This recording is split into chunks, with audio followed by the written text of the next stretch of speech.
C'est un grand plaisir pour moi de vous accueillir ce soir pour ce qui est devenu une traditionnelle cérémonie des vœux de la communauté de communes Alpes-Provence-Verdon, source de lumière. Et permettez-moi de vous présenter tout d'abord, avec les vice-présidents qui sont à mes côtés, vous présenter tous nos vœux pour cette nouvelle année. Des vœux de santé, des vœux de réussite, tant personnels que professionnels, des vœux de prospérité, puis des vœux de bonheur pour cette nouvelle année. Et avant de refermer le livre de cette année 2024 et de nous projeter ensemble vers 2025, je me propose de revenir en quelques chiffres, certes anecdotiques, sur les 12 derniers mois de notre territoire. Je vais essayer d'être bref. Généralement, quand on dit ça, c'est qu'on va être long. Mais j'essaierai de ne pas l'être trop. 412 000. Tout d'abord, c'est le montant des subventions 1 € qui ont été attribuées en 2024 aux associations du territoire.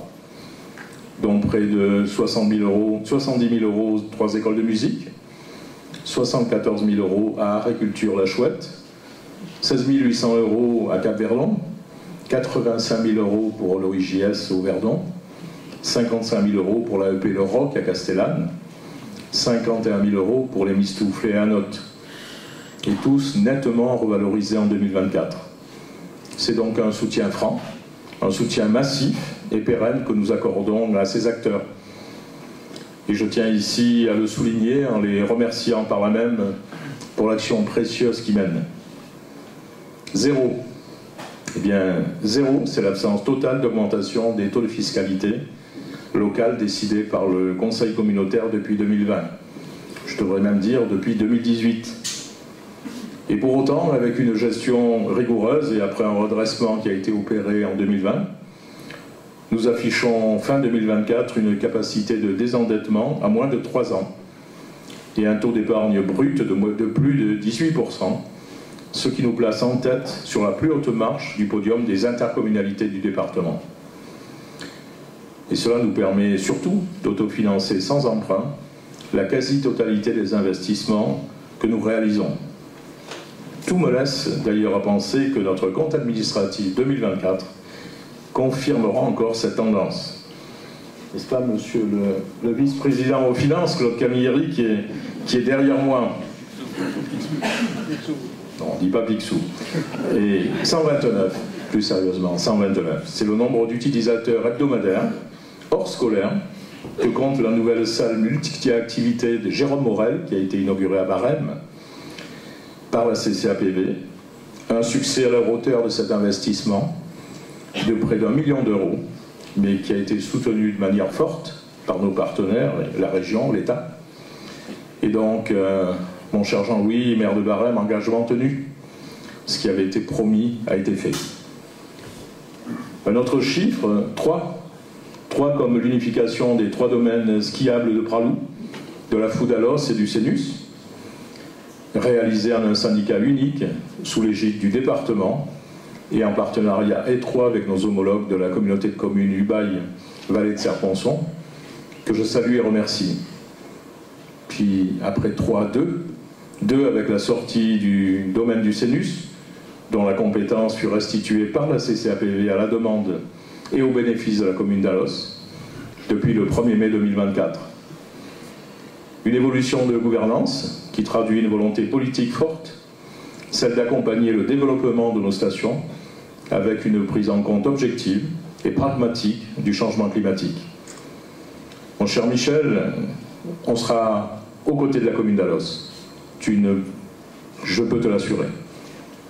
Autre chiffre, 91,6, c'est le pourcentage des lots qui ont été commercialisés ou en promesse de vente sur la zone d'activité du Haut-Verdon, inaugurée le 27 mars dernier, après avoir été imaginé il n'y a pas moins de 15 ans avant, par André Guirand, alors maire de Villars-Colmar.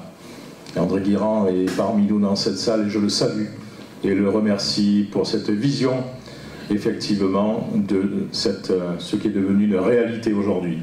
Merci. C'est aussi, désormais, finalement, un succès, une réussite économique et financière.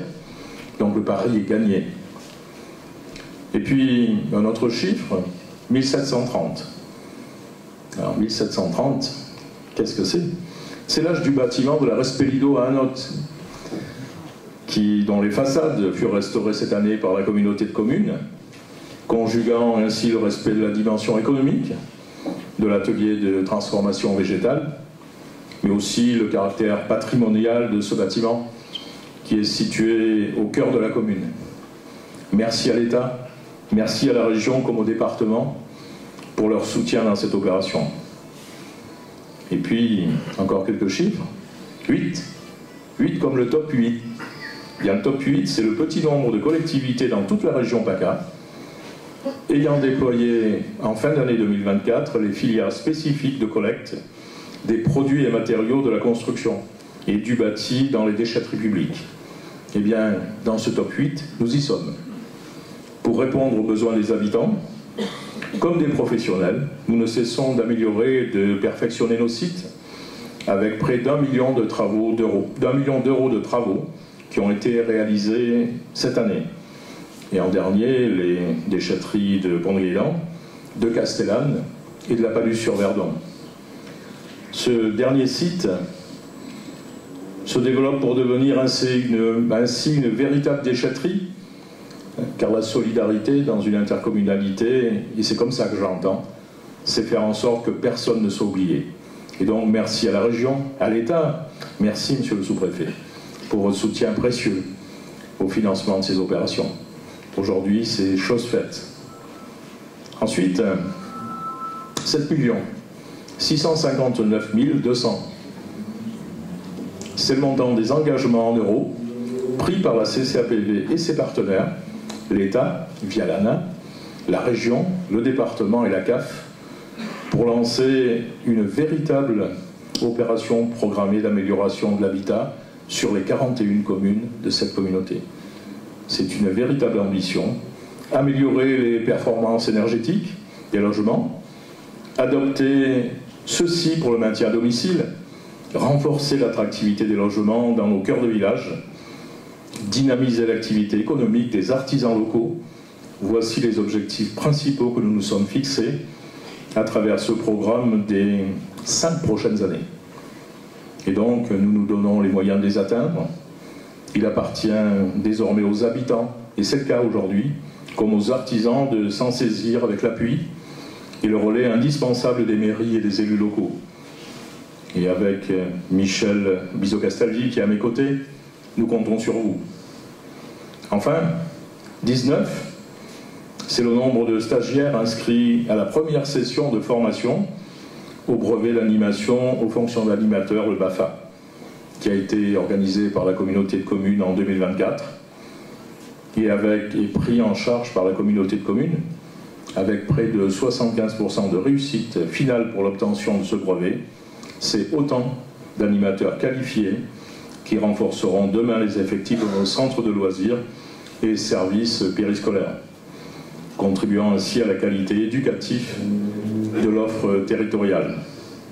Et d'ailleurs, celle-ci fut particulièrement mise en exergue et à l'honneur lors de la signature, et c'était en 2024, de la Convention de territoire éducatif rural qui a été faite sous l'égide du DAZEN, Michael Cabec, et avec l'appui précieux d'Alexis Cornille, le principal du collège multisite que je salue. Encore 2-3 chiffres, 797 191,92, pour éviter de dire 800 000 euros. Bien, c'est le montant qui a déjà été attribué à nos petites communes depuis le début de ce mandat, en termes de fonds concours, de dotation de solidarité communautaire. La preuve en est que la solidarité ici, ce ne sont pas des mots, ce sont avant tout des actes. Et l'avant-dernier chiffre, 29. Bien, 29, c'est le nombre de mois qui se seront écoulés entre la délibération de prescription du SCOT par le conseil communautaire et la décision de son arrêt par ce même conseil. 10 mois de plus auront été nécessaires pour consulter les personnes publiques associées, conduire l'enquête publique et intégrer leur retour au document final pour son approbation en 2024. Je dois dire que ces échéances semblaient, pour beaucoup, intenables lorsque nous les avions annoncées, et pourtant le résultat est bien là, grâce à l'implication remarquable des élus communautaires, et en particulier des membres de la commission Scott et de son vice-président. Merci, merci à tous. Enfin, 9. 9, c'est comme le nombre des premières communes labellisées en 2024 au dispositif Village d'avenir, créé par l'État pour apporter une aide en ingénierie ô combien nécessaire aux petites communes, comme un miroir du dispositif Petite Ville de demain, et dont bénéficient déjà Anote, Castellane et Saint-André-les-Alpes. C'était une demande qui a été exprimée par Jean-Louis Chabot, président des maires ruraux de notre département, et moi-même. Ce dispositif aura bénéficié tout particulièrement dans les Alpes d'Haute-Provence d'un soutien franc, appuyé et massif de Monsieur le Préfet Marc Chapuis. Moi je tiens sincèrement et personnellement à remercier ici. Alors j'ai conscience que cette énumération est un peu fastidieuse peut-être, quoique facétieuse, mais loin d'être complète néanmoins. Elle nous permet de mesurer en partie l'ampleur de ce qui est fait, sans autosatisfaction, mais avec objectivité, et sans négliger pour autant l'importance de ce qu'il reste à faire.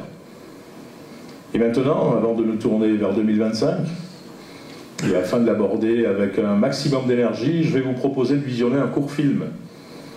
L'an dernier, pour ceux qui étaient présents, nous avions, à l'occasion de la cérémonie des vœux, un film de promotion des métiers de la communauté de communes, pour nous aider à mieux recruter en interne. Et cette réalisation a rencontré un franc succès.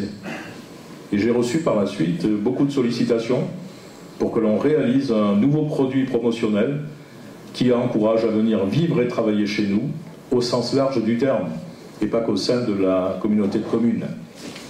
C'est cet hymne au territoire, réalisé avec le concours de nombreux acteurs locaux, répondre à ce que nous avons fait réaliser. Et bien évidemment, cette réalisation, elle partage les émotions fortes qu'il y a dans ce territoire.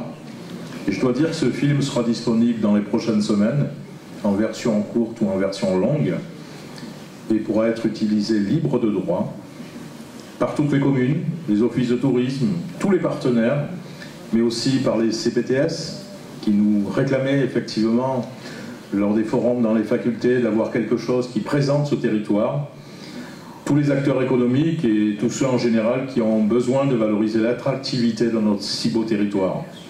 Et donc merci à Julie Lisambach de Comson Images pour sa réalisation. Eh bien, maintenant projetons-nous en quelques mots sur 2025 et les projets phares à venir. Alors, premier sujet de préoccupation, qui est commun à toutes les communes, c'est l'élaboration du budget communautaire.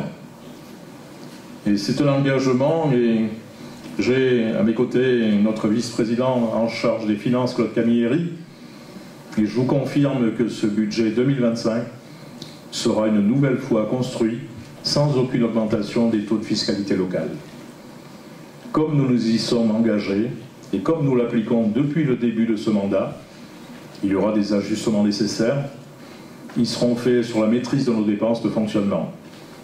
Mais ce budget inclura une fois encore le financement réaliste de tous les projets engagés dans des autorisations de programme, en minimisant au maximum le recours à l'emprunt et en le concentrant, si nécessaire, exclusivement dans des projets structurants.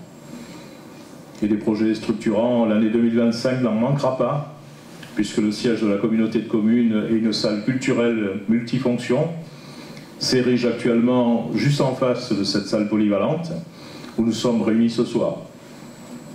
Et c'est l'occasion pour moi de remercier chaleureusement les membres de l'association Loup Roudoulé de Chamat, dont nous perturbons bien souvent les créneaux d'activité par nos propres réunions, ici, dans cette salle. Dans un peu plus d'un an, nous disposerons de notre propre équipement, et cette salle polyvalente où nous sommes ce soir pourra ainsi reprendre sa vocation première de répondre aux besoins associatifs locaux. Merci également au maire de Saint-André-les-Alpes, mon cher Serge, et à son équipe pour leur compréhension et la grande disponibilité qu'ils nous accordent. En 2025, Et après avoir conclu les premières phases de programmation, sera lancé le concours d'architecte de la halle des sports intercommunale à Anote, 3e équipement sportif majeur adossé au collège multisite, après ceux réalisés à Castellane et celui de Saint-André-les-Alpes. J'ai eu d'ailleurs le grand plaisir, mon cher Alain, il faudra remercier de notre part la présidente du département, le grand plaisir en ce début d'année de recevoir des confirmations de vote de l'Assemblée départementale sur un soutien financier de près de 2 millions d'euros sur ce projet. Merci à Eliane Bareil pour sa confiance comme pour la force de ses engagements. Alors, monsieur le sous-préfet m'avait dit, lorsque nous avons inauguré la halle des sports de Saint-André, qu'il était étonné que l'État ne contribue pas au financement d'un tel équipement. Alors, monsieur le sous-préfet, vous pouvez le rassurer. Nous avons d'ores et déjà déposé un dossier de demande de financement auprès de l'État pour cette nouvelle halle des sports. Alors, notre interco est la plus vaste de ce département et le maillage des équipements structurants en est d'autant plus un enjeu majeur pour les habitants.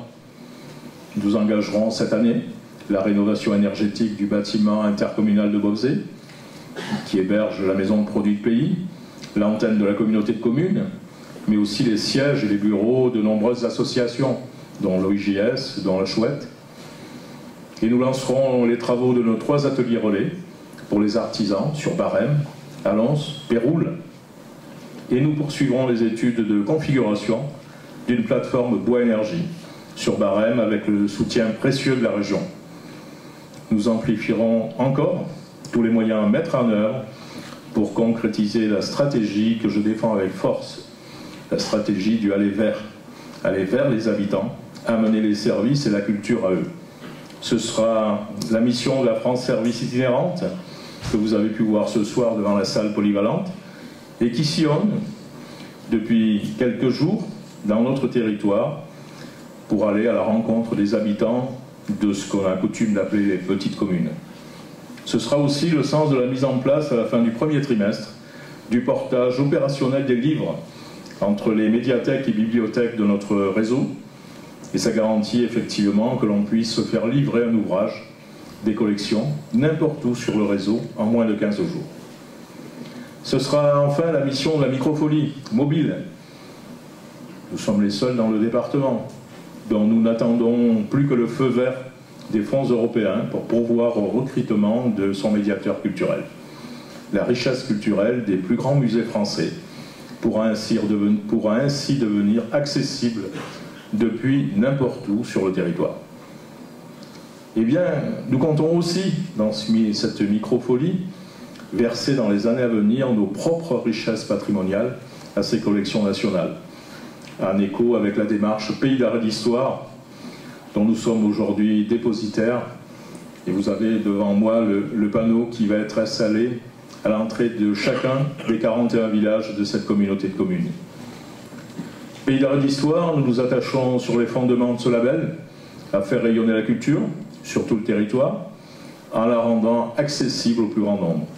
Tandis que les enfants de nos écoles travaillent en lien étroit avec eux depuis septembre, nous accueillerons un point d'orgue de ce projet annuel les 50 musiciens de l'orchestre de la Philharmonie de Nantes en juillet prochain sur notre territoire. Nous sommes fiers de les recevoir, mais aussi de démontrer ainsi que des spectacles de cette ampleur ne sont pas l'apanage exclusif des grands pôles urbains. Dans un tout autre registre, c'est celui des risques naturels. Les risques naturels majeurs, ce qui n'est pas un vain mot sur notre territoire, nous instrumenterons cette année toute la partie amont du Verdon, tandis qu'un programme similaire sera réalisé, déployé par le SMAB sur l'As. Une première étape pour mieux mesurer et anticiper les débordements de nos cours d'eau et la mise en sécurité des habitants. Un service de mobilité, soutenu tant par l'État que par la région, sera également constitué en ce début d'année, à titre expérimental, pour accompagner le développement du covoiturage et structurer la création d'un service de transport solidaire pour faciliter les déplacements du quotidien de nos aînés. Enfin, et sans que cette liste ne soit bien sûr exhaustive, je ne puis omettre de citer le renforcement de nos moyens d'ingénierie au service des communes inscrites au dispositif Village d'avenir. 12 nouvelles communes, monsieur le sous-préfet, vous me le disiez, sont labellisées Le Courrier part demain pour ces 12 communes. Là aussi, merci à monsieur le sous-préfet pour cette nouvelle marque de confiance. Chers amis, moi j'ai une conviction forte. J'ai la conviction que l'avenir se situe ici, dans nos territoires basalpins, dans nos communes. Nous avons la chance de vivre dans cette ruralité. Et c'est une chance, une ruralité heureuse que beaucoup nous envient. Toutes les actions, et j'en ai cité quelques-unes, concourent à développer notre territoire, être au plus près de ses habitants, en amenant les différents services. On parlait de France Service, mais on le fait tout en gardant notre âme. Et c'est important. Je ne serai pas plus long, même si de nombreux autres projets sont dans les cartons pour cette année à venir. Mais avant de conclure mon propos, je voudrais ici publiquement remercier et saluer tous nos partenaires, sans qui rien ne serait possible. Tous les élus municipaux et communautaires, nos secrétaires de mairie, qui font ce qu'est la communauté de communes, et enfin les quelques 150 agents de la communauté de communes qui, par leur investissement quotidien, transforment nos décisions en action. Merci à vous tous. Et je voudrais, bien qu'ils détestent cela, adresser un remerciement appuyé à Olivier Dussautoir, notre DGS, qui, au-delà de ses grandes qualités humaines, accomplit un travail remarquable à mes côtés, au service du territoire et de ses 41 communes. Et on peut l'applaudir.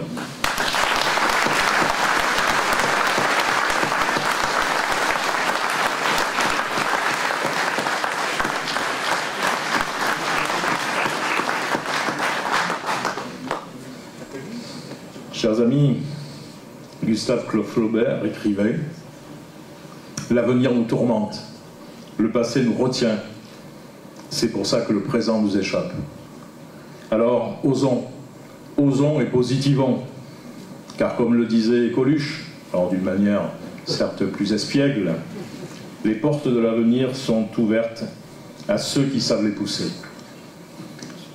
Et à la CCAPB, je vous assure que nous savons pousser les portes, et même les plus récalcitrantes. Je vous souhaite à toutes et à tous une belle et heureuse année, ainsi qu'à vos proches. Merci beaucoup.